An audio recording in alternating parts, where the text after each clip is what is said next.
Avec les DIS, le Tchad et les Nations Unies forment encore de jeunes agents appelés à être des modèles de comportement civil et éthique dans le respect des droits de l'homme pour toutes les populations du Tchad. Je réponds au nom de l'adjudant-chef Temar Suponga Gabriel. Je suis tchadien. Ce qui m'a motivé à rejoindre DIS, je servais d'abord dans mon pays en qualité de gendarme.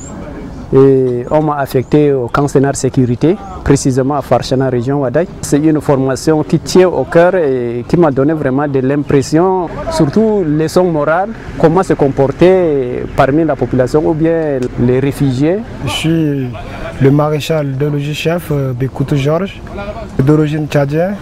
La mission elle est vraiment bonne, on a aussi bénéficié beaucoup de notions avec nos collègues des Nations Unies. On aimerait aller plus vers l'avant.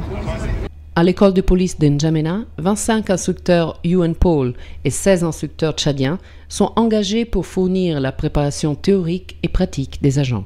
Cette formation regorge un groupe excellent de plusieurs nationalités.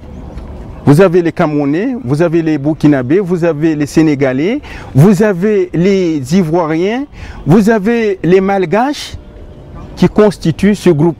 6 modules de formation qui incluent droits de l'homme, maintien de l'ordre, communication, sport et santé sont dispensés en 6 semaines pour une préparation essentielle et rigoureuse. Moindre cas d'indiscipline, nous virons ce dernier parce qu'il n'est pas fait pour le groupe. Les camarades qui sont sur le terrain à l'Est nous ont confirmé la presque satisfaction des premiers déployés du 10 sur le terrain.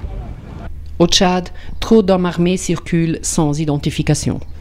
Il y a 2 semaines, le gouvernement a autorisé des fouilles pour rechercher les armes détenues sans autorisation. Certes, il y a quelques difficultés sur les moyens logistiques. Les types de formation sont décidés, ont vraiment la volonté de donner le meilleur pour cette formation. Les agents doivent apprendre de nombreuses techniques d'autodéfense et surtout la maîtrise sans armes de l'adversaire. Je suis l'adjudant Adoumdo Maurice, je suis tchadien, formateur à l'école de la gendarmerie. Je suis en ce moment à la mission des Nations Unies pour s'occuper du maintien de l'ordre, plus précisément du MSA. MSA, ça signifie maîtrise sans armes de l'adversaire. Les agents, provenant de toutes les régions du pays, parlent plusieurs langues et principalement le français et l'arabe. Comment faire alors pour assurer une formation accessible à tout le monde? Il a été demandé de par le gouvernement tchadien qu'on devait recruter, sinon sélectionner les Tchadiens, gendarmes ou policiers qui parlaient français ou arabe. Ce qui fait que, au niveau de la formation, nous avons 4 interprètes qui nous aident à faire passer le message sans difficulté. Je m'appelle Mouad Aloumedi, je suis yéménite. Je suis en pôle de la mission mineure 4. Comment vous sélectionnez justement, comment vous choisissez parmi les candidats? Mentalement et physiquement apte. C'est ça qu'on cherche pour un élément de 10. Combien vous avez sélectionné jusqu'à maintenant? À peu près 418. Comme yéménite qui parle un arabe très pur, quels sont vos problèmes au niveau de la communication?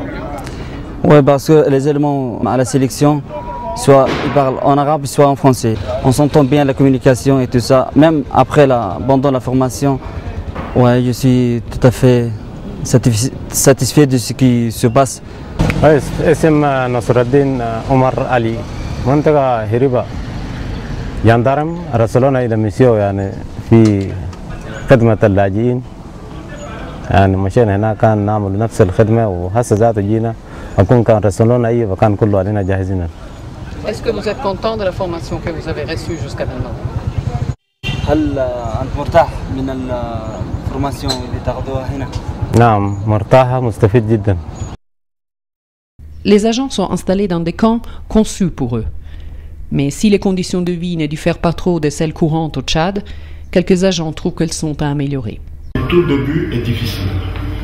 On les a reçus dans des conditions pour le moment précaires.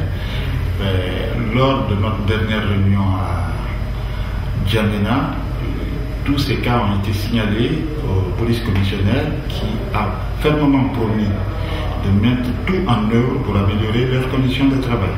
Avec la saison sèche, la possibilité de nouveaux combats entre le gouvernement tchadien et ses opposants augmente. Présentement, nous avons 289 agents qui sont opérationnels. Le reste, nous les mettons sur place quotidiennement. Il y a un planning qui a été effectué. La MINURCAT a le mandat de favoriser le retour volontaire, sûr et durable de réfugiés, de garantir des conditions de sécurité aux populations civiles, aux réfugiés et aux ONG. Ce qui reste à faire maintenant, nous avons un effectif de 235 gendarmes de la CNR. C'est le Conseil national d'appui aux réfugiés. Donc, qui faisait le même travail que le 10 va donc devoir faire sur le terrain actuellement. Ces 235, nous allons donc les remplacer progressivement avec les nouveaux agents du 10 qui ont été formés et déployés, qui vont les remplacer numériquement sur le terrain. Au-delà de l'IFOR, ce sera la MINURCAT qui, je pense, sera constituée de forces militaires d'autres pays. Mais une partie, ce sera à la continuité de l'IFOR parce qu'il y aura une partie des forces militaires de l'IFOR qui vont continuer sous notre mandat. Et là, donc, le travail de collaboration, de coordination va se faire et je pense que tout ira bien. Au Tchad, il faut aussi renforcer la justice et l'état de droit. Combattre l'impunité qui est à la base des conditions d'insécurité pour pouvoir apporter plus de programmes de développement et de progrès.